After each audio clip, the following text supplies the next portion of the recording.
بسم اللہ الرحمن الرحیم۔ السلام علیکم۔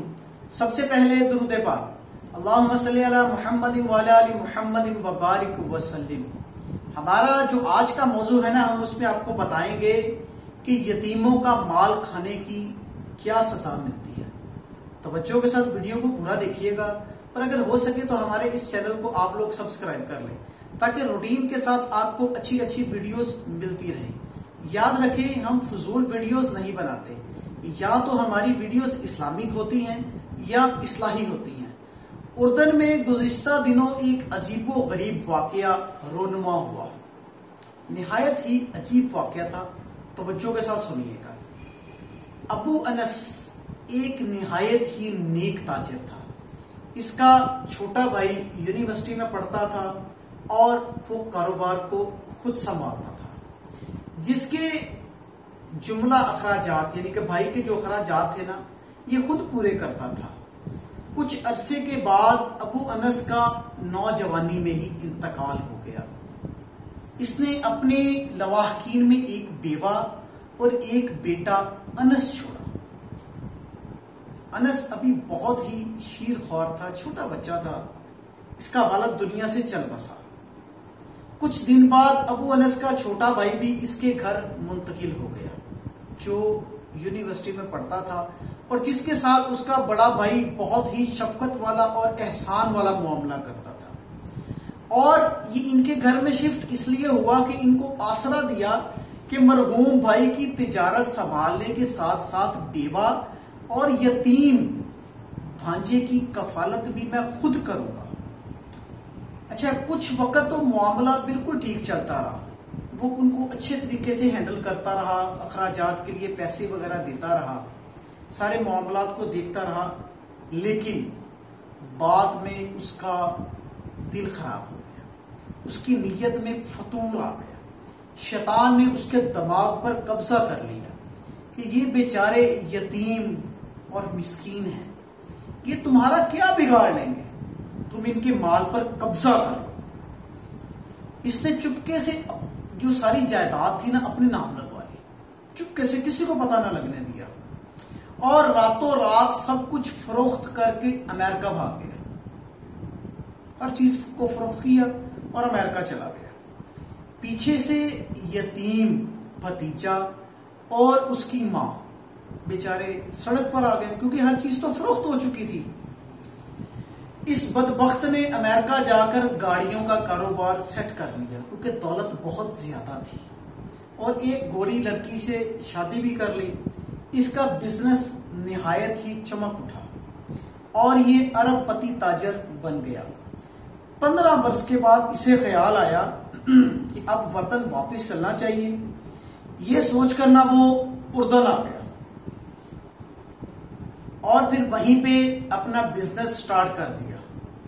اچھا، اس نے بھی وہاں پر جا کر نہ ایک بہت بڑی جگہ خرید کر نہ ایک بڑی سی بلڈنگ تعمیر کی، اور وہاں پر بھی گاڑیوں کا شو روم بنا لیا۔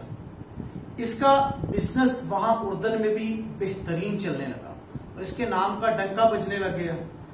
ادھر انس اور اس کی ماں نہایت ہی غریبی میں اپنا وقت گزار رہے تھے۔ ایک خیراتی ادارے کے تعاون سے انس نے تعلیم حاصل کی اور اپنی شادی کر کے اب نوکری کر رہا تھا۔ غربت کے باوجود وہ اپنی ماں کا نہایت ہی فرما بردار بیٹا تھا، اور اپنی ماں کا اتنا خیال کرتا تھا کہ صبح و شام اپنی ماں کے سر کو اور پاؤں کو بوسہ دیتا تھا۔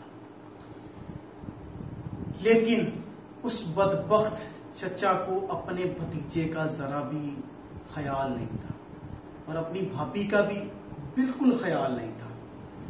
لیکن انس اور اس کی ماں کو معلوم ہو چکا تھا کہ وہ بدبخت وطن میں واپس آ چکا ہے۔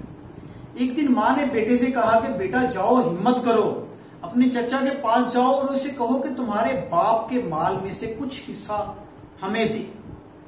ماں کے کہنے پر انس نے یہ کر تو لیا، لیکن جب وہ اپنے چچا کے پاس گیا تو چچا نے اسے دیکھتے ہی منہ بنا لیا اور غصے سے بولا کہ دفع ہو جاؤ، اگر تم دوبارہ میرے دفتر کے پاس نظر آئے تو پولیس سے کہہ کر تمہیں گرفتار کروا دوں گا۔ خبردار چلے جاؤ، تمہارا کوئی حصہ نہیں ہے، یہ ساری میری اپنی محنت کی کمائی ہے، میں نے سارا کچھ کمایا ہے۔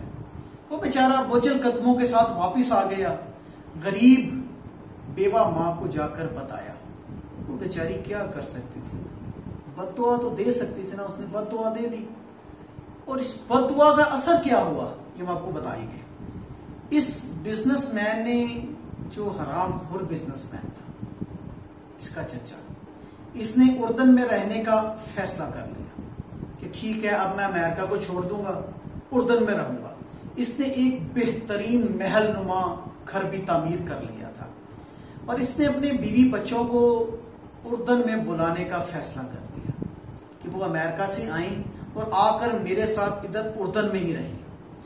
ادھر وہ لوگ امریکہ سے روانہ ہوئے، ادھر یہ بدبخت اپنی نئی ماڈل کی بہترین گاڑی میں ان کو لینے کے لیے ایئرپورٹ کی طرف روانہ ہوا۔ جب وہ ایئرپورٹ سے باہر نکلے تو یہ سب اس نئی گاڑی میں سوار ہو کر اپنے محل کی طرف چل پڑے۔ یہ منظر دیکھ کر فرشتہ اجل ہنس رہا تھا۔ جیسے ہی ان کی گاڑی مین روڈ پر پہنچی، ایک تیز رفتار ٹرک نے انہیں ٹکر مارا اور اس حرام خور چچا، اس کی بیوی اور اس کے 2 بچوں کے ساتھ ٹکڑے ٹکڑے ہو گئے۔ اب پیچھے اس کا ماں سوائے انس کے اور کوئی نہیں تھا، اور اس کا محل، بزنس، شو روم، سارا کچھ، ساری پراپرٹی بیٹھے بٹھائے انس کو مل گیا۔ کیسا ہی عجیب معاملہ ہوا نا، قدرت کا، اس نے یتیم کے مال کو کئی گنا بڑھا کر اس کو لوٹا دیا۔